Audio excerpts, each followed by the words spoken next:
ഇല്ല, അവനിതിനകത്ത് ഒരു പങ്കുമില്ലെന്ന് പറയാൻ പറ്റില്ല. അവനീ പറയുന്നതെല്ലാം വിശ്വസിച്ച നമ്മളാ വിട്ടികള്. അച്ഛാ, ചിലപ്പം ഏട്ടൻ സുശീല ആന്റിയുടെ ട്രാപ്പിൽ പെട്ടതാണെങ്കിലോ? അവൻ നിന്ന് കൊടുത്തിട്ടല്ലേ. മഞ്ചാടിയുടെ കല്യാണം മുടക്കാൻ ഗോകുല് സുശീലയെ വിളിച്ചിരുന്നു എന്ന് അവൻ നമ്മളോട് സമ്മതിച്ചതല്ലേ. അപ്പൊ പിന്നെ ഈ കല്യാണം മുടങ്ങിയതിന് അവനും കൂടെ മറുപടി പറഞ്ഞേ പറ്റൂ. സച്ചേട്ടൻ ഈ കാര്യങ്ങളൊക്കെ അനന്ത മാഷായിട്ടൊന്ന് ഡിസ്കസ് ചെയ്യാൻ പറ്റൂ. മാഷി വിചാരിച്ചാലേ മഞ്ചാടിയെ സുശീലയുടെ പിടിയിന്ന് രക്ഷിക്കാൻ പറ്റൂ. ഇപ്പൊ നടക്കുന്ന കാര്യങ്ങളൊക്കെ അനന്തം മാഷ് അറിയുന്നുണ്ടാവോ അച്ഛാ? അദ്ദേഹം നമ്മളെയൊക്കെ സംശയിക്കുന്നുണ്ടാവോ? എനിക്കറിയില്ല മോളെ. പിന്നെ മഞ്ചാടി പറയുന്നതിൽ അദ്ദേഹം വിശ്വസിക്കൂ. പക്ഷേ സുശീലയെ മാഷ് ഒരിക്കലും അംഗീകരിക്കില്ല. അതുകൊണ്ട് തന്നെ നമ്മളെ അദ്ദേഹം ഒരു വ്യക്തമായ തെളിവില്ലാതെ തെറ്റിദ്ധരിക്കാനിടയില്ലെന്ന് എനിക്ക് തോന്നുന്നേ. അത് മതി അച്ഛാ. ഏട്ടൻ വന്നാ നമുക്ക് സമാധാനപരമായി ഏട്ടനോട് സംസാരിക്കാലോ. അങ്ങനെയാവുമ്പോ എല്ലാം ഏട്ടൻ തുറന്നു പറയും. പക്ഷെ എനിക്കിനി അവനോട് അങ്ങനെ സമാധാനത്തിന്റെ ഭാഷയിൽ സംസാരിക്കാൻ പറ്റുമെന്ന് തോന്നുന്നില്ല എന്തോ. കാരണം പലതും അവൻ ഇതുവരെ മറച്ചു വെച്ചാ സംസാരിച്ചത്. എന്നു വച്ച് തന്നോളം വളർന്ന മകനെ തല്ലാൻ പറ്റുമോ സച്ചേട്ടാ? അവനോട് സൗമ്യമായിട്ട് സംസാരിച്ച് അവന്റെ മനസ്സിൽ എന്താണെന്ന് ചികഞ്ഞെടുക്കാനേ നമുക്ക് പറ്റും. എന്നിട്ട് അതിനു വേണ്ട പ്രതിവിധിയൊക്കെ ചെയ്യാം. ആയിക്കോ, നിങ്ങൾ അമ്മയും മകളും കൂടി ആ ദൗത്യം അങ്ങ് ഏറ്റെടുത്ത് ചെയ്യേ. എനിക്ക് പറ്റില്ലെന്നേ ഞാൻ പറഞ്ഞോളൂ. ഇനി അവന്റെ ഒരു കാര്യത്തിലും ഞാൻ ഇടപെടാൻ വരുന്നേയില്ല. പോരെ സച്ചേട്ടാ? അച്ഛാ, അച്ഛനിങ്ങനെ പിണങ്ങിപ്പോവല്ലേ. ഇത് നമ്മുടെ കുടുംബത്തെ മൊത്തം ബാധിക്കുന്ന പ്രശ്നമല്ലേ. അത് നമ്മൾ ഒരുമിച്ചിരുന്ന് ചർച്ച ചെയ്ത് പരിഹരിക്കണ്ടേ? അച്ഛൻ അവിടെ ഇരിക്കേ.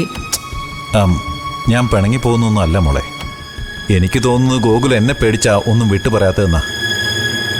അവന്റെ പദ്ധതികളൊക്കെ ഞാൻ ഇടപെട്ട് പൊളിച്ചു കളയുമെന്ന് അവന് ചിലപ്പോൾ തോന്നുന്നുണ്ടാവും. അതുകൊണ്ടുകൂടിയേ ഞാൻ മാറി നിൽക്കാന്ന് പറഞ്ഞത്. നിങ്ങൾ അവനോട് നല്ല സ്നേഹത്തിലൊക്കെ സംസാരിച്ച് അവന്റെ പ്രശ്നം എന്താണെന്ന് മനസ്സിലാക്കുക. പിന്നെ എനിക്ക് അവനോട് ഒരു ദേഷ്യവുമില്ല. അവൻ വീണ്ടും എന്തെങ്കിലും കുരുക്കിൽ പെട്ടുപോകുന്നുള്ളൊരു ആദ്യം മാത്രമേ ഉള്ളൂ. അച്ഛൻ വിഷമിക്കണ്ട. ഏട്ടൻ വന്നാ ഞാനും അമ്മയും സംസാരിച്ചോളാം. പക്ഷേ ഉടനെ ഒരു റിസൾട്ട് കിട്ടണമെന്നൊന്നുമില്ല. കുറച്ച് സമയം വേണം. എത്ര സമയം വേണമെങ്കിലും എടുത്തോ. അതിനിടയിൽ അവനെ അന്വേഷിച്ച് ഇവിടെ ആരും വരാതിരുന്നാ മതി.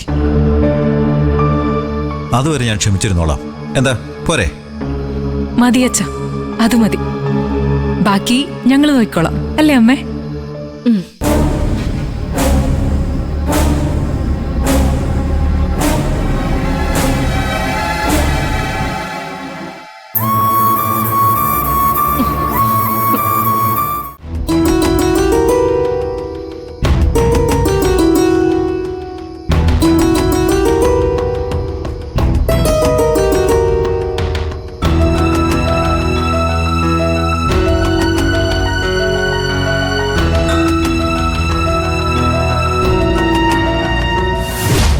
കല്യാണത്തിന് തലേദിവസം ദാസാറും ഗോകുലും മഞ്ചാടിയുടെ കല്യാണത്തിൽ നിന്ന് പിന്മാറണമെന്ന് ആവശ്യപ്പെട്ട് എന്നെ വിളിച്ചിട്ടുണ്ട്.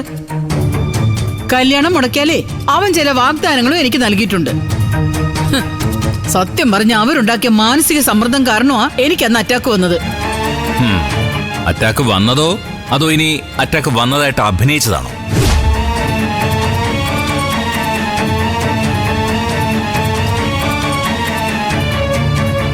മോളെ, അവരിതുവരെ വന്നില്ലല്ലോ. മോളെന്താ ആലോചിക്കുന്നത്?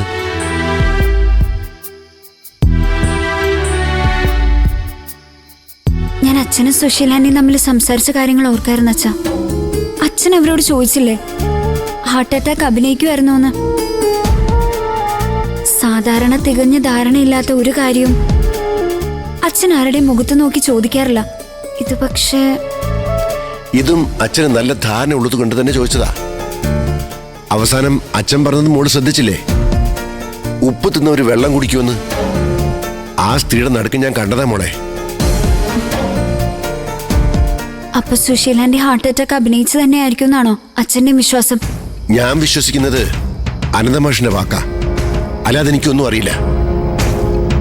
മോളും മറ്റാരേക്കാളും വിശ്വസിക്കേണ്ടത് മോളുടെ അച്ഛനെയാണ്. സുശീലയും ഹർഷയൊക്കെ മോളെ സഹായിച്ചിട്ടുണ്ടാവും. പക്ഷെ അവർ രണ്ടുപേരും മോളുടെ അച്ഛനെയും മോളുടെ കുടുംബത്തെയും അങ്ങേയറ്റം ദ്രോഹിച്ചവരും അപമാനിച്ചവരാണെന്ന് കൂടി ഓർക്കണം.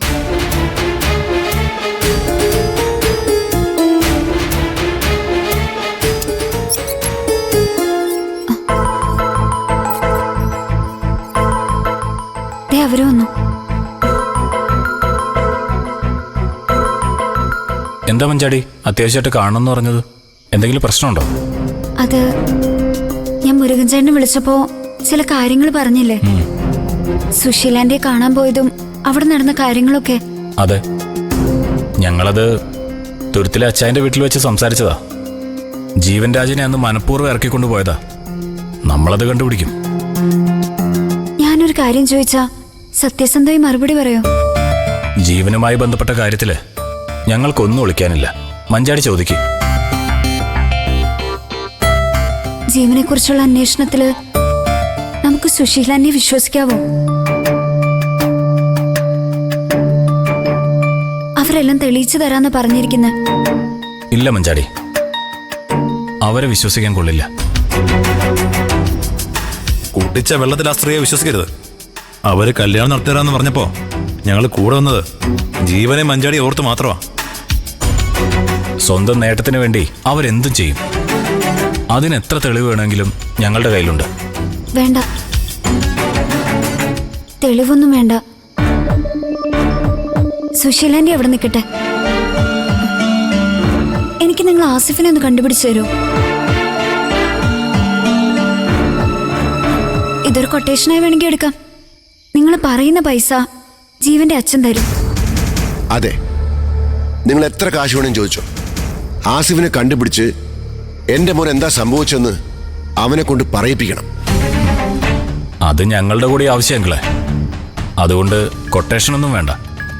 ആസിഫിനെ ഞങ്ങൾ പൊക്കിക്കോളാം. അല്ലടാ? അതെ, അവൻ ഏത് മാളത്തിൽ വിളിച്ചാലും 2 ദിവസത്തിനകം അവനെ ലോക്ക് ചെയ്ത് ഞങ്ങളിവിടെ കൊണ്ടുവന്നിരിക്കും. മതി, ഇത് പറയാനാ ഞാൻ നിങ്ങളെ കാണണമെന്ന് പറഞ്ഞ. ജീവനെ കണ്ടെത്തുന്നവരെ നിങ്ങൾ എന്റെ കൂടെ ഉണ്ടാവണം. ഉണ്ടാവും, ഉറപ്പായും ഉണ്ടാവും. നിങ്ങളെല്ലാവരും ധൈര്യമായിട്ടിരുന്നോ. പോലീസ് ഒരു ഭാഗത്ത് അന്വേഷിക്കട്ടെ, നമ്മുടെ രീതിയിൽ നമുക്ക് അന്വേഷിക്കാം. ജീവനെ നമ്മൾ കണ്ടെത്തുകയും ചെയ്യും. നന്ദിയുണ്ട് മക്കളെ, വലിയ നന്ദിയുണ്ട്. ശരി മഞ്ചാടി, എന്നാ ഞങ്ങൾ ചെല്ലട്ടെ. വാടാ, ഞങ്ങളെന്നാ ഇറങ്ങട്ടെ.